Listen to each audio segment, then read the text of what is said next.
Good morning, everybody. Back over here this morning. Got the 220 warming up. I'm going to head down into the pond first thing and start going down that far side over there, taking those trees down, getting all that mess broken up, and head over there towards the house. Hopefully I can kind of get that area opened up to the head section. Maybe I can shoot some grades and kind of see what the pond's looking like as far as where water line's going to be. Make sure that I have enough cleared. Let's take a few trees down now. So I'm gonna grab this maple tree, break it up, lay it over here to the side. These maple trees have very shallow roots. That's why they're actually very easy to kill if you do a lot of disturbing around them. As you notice, those roots only go down like 6 inches. They pretty much live right on the surface, but they have like a giant root mat, almost looks like carpet for roots. So if you dig around them, you're going to end up with a giant wad of roots, which is kind of aggravating if you have a lot of them, because you end up with all this stuff that it's hard to burn and it's just very hard to get the dirt out of. You can kind of shake it there a little bit, throw it over here and let it dry out. It takes time, but it will burn. Timber. Let's push this down. We'll break these other trees up with it. And then right there under the tree, the roots go down about a foot to 18 inches, so nothing too crazy.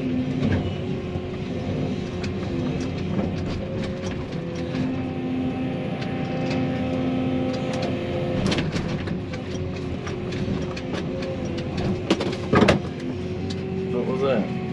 No, take my phone back.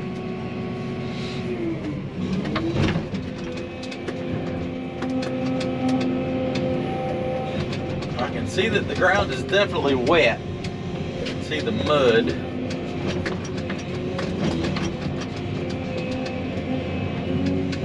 On the bottom of that root ball there. Go ahead and push this over here to the side.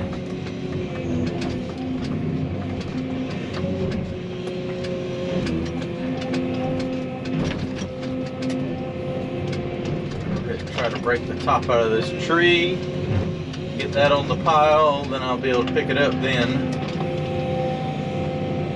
Knock a little more dirt off and probably drag it a little bit better.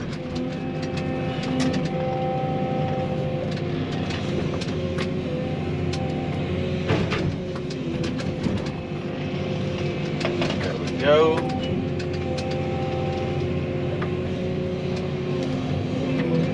Stump hole in a little bit.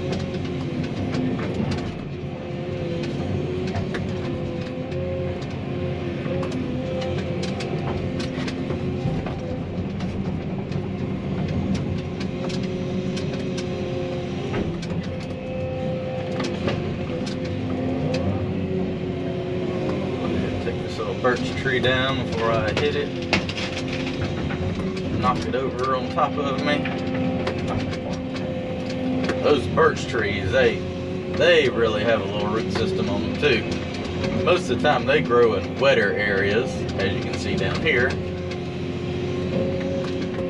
Boy, does the dirt stick in those roots.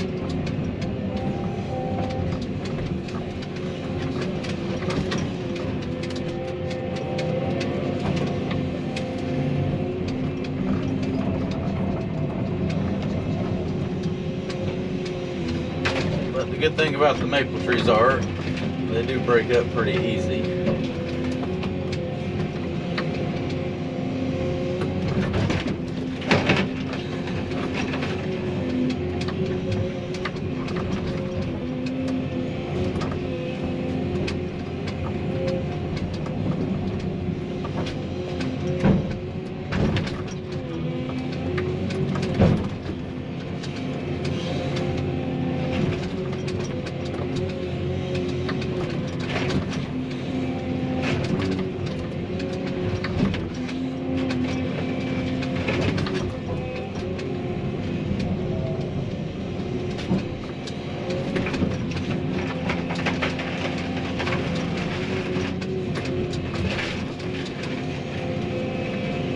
so. grab this, lay it over here to the side, and I'll take the chainsaw and cut that up.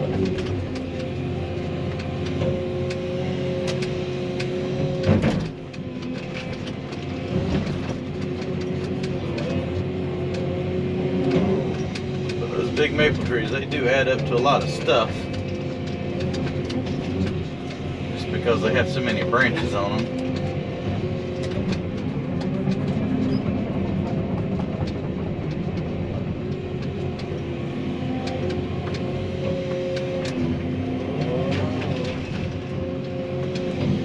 Alright, let me go ahead and break all this stuff up, get it in the pile, start working on some of those smaller trees over there. I'm getting close to the head section here now.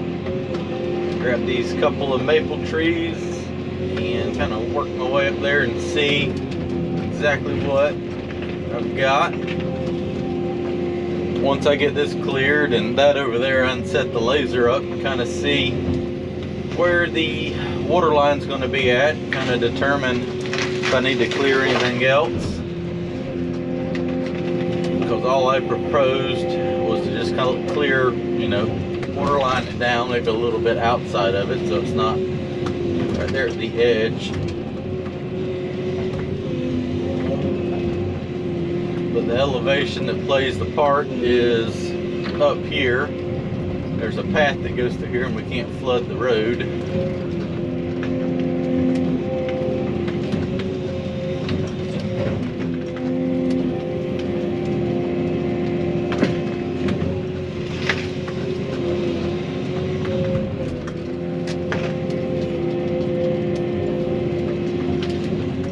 I feel like when they dug this, they just kind of pushed the topsoil up right here, because there is a lot more topsoil where I'm sitting than there normally should be.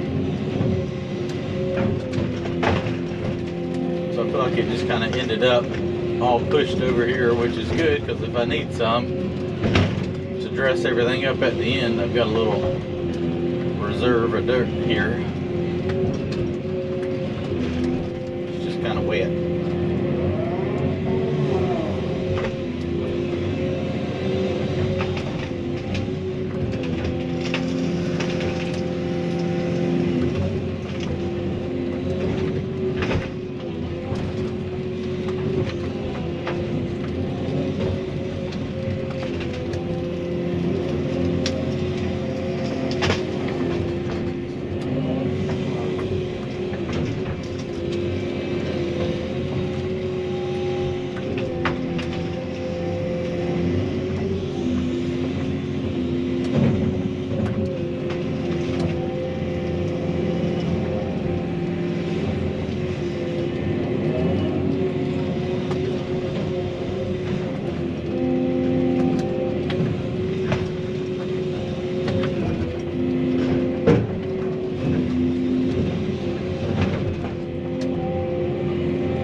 timber. Snap.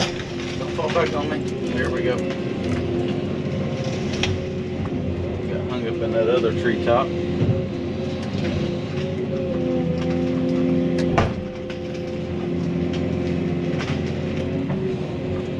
It's gonna be almost 70 degrees today. This stuff should start drying out.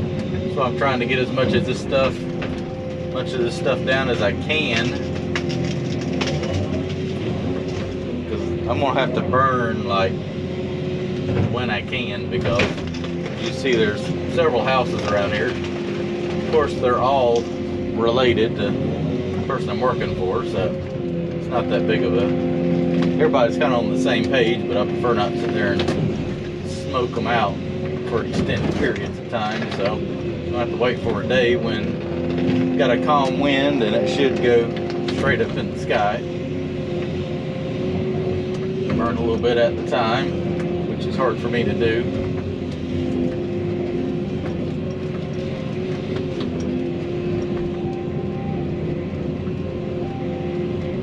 Swing into a tree over here.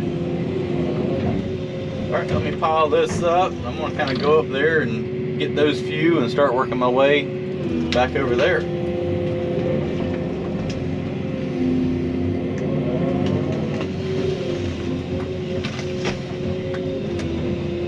Maple tree is being a little stringy. Doesn't want to break up. And one more time. There we go. Got it.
making good progress right here before lunch. I was able to go down that side and knock all that stuff down, windrow all that debris up. Then I came over here, got all this stuff cleared out. I think I got to grab a few more of those right there. I'm actually going to take that excavator back over here, set the laser up on the top of dam there, shoot some grades and kind of see exactly where this pond is going to go, because right now I'm just kind of doing everything by eye. I feel like this is going to be a little bit underwater, but I don't know how much. Feels like my better clay is over here on this side, so I'll probably end up digging a hole and then laying just some of this stuff over back to fill it back in. But I won't know until I check grades and kind of see what everything looks like. So let's go ahead and do that. Well, the pond's shaping up. Got some flags put out. You can see one right there maybe. Ended up lowering the pond down.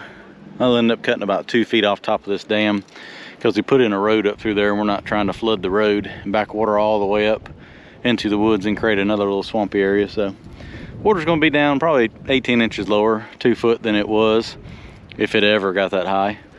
So got a few more trees to take down and a lot of dirt to dig. Well, I ran back over here to try to get finished up. Tyler's been over here for the last day and a half with the skid steer and the ruckus rake going over all that. That looks pretty good. Got a big pile of dirt and roots, and he's also raked up a fair amount on this side as well.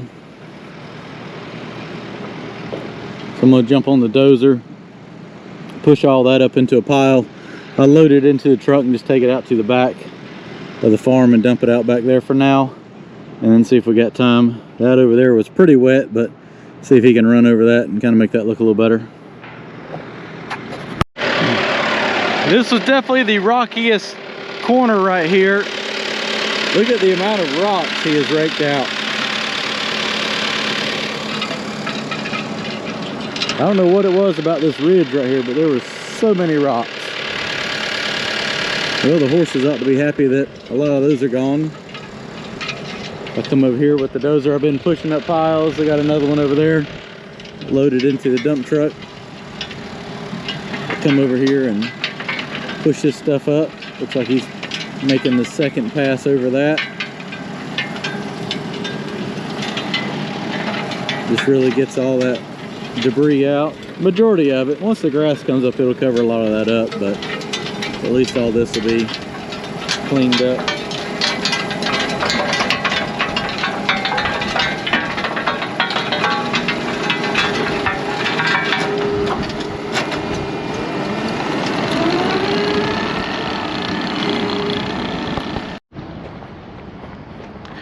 That just goes to show how many sticks are left after you blade it over with the dozer. That's probably some of the cleanest stuff right there though, raked up. That looked really good. He's got 600 pounds of grass he's gonna go ahead and put out tomorrow before the rain. Hopefully it'll start coming up. This should look wonderful, all nice and green.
Well, we got one more load. He's raked up down there. He's got that looking really good.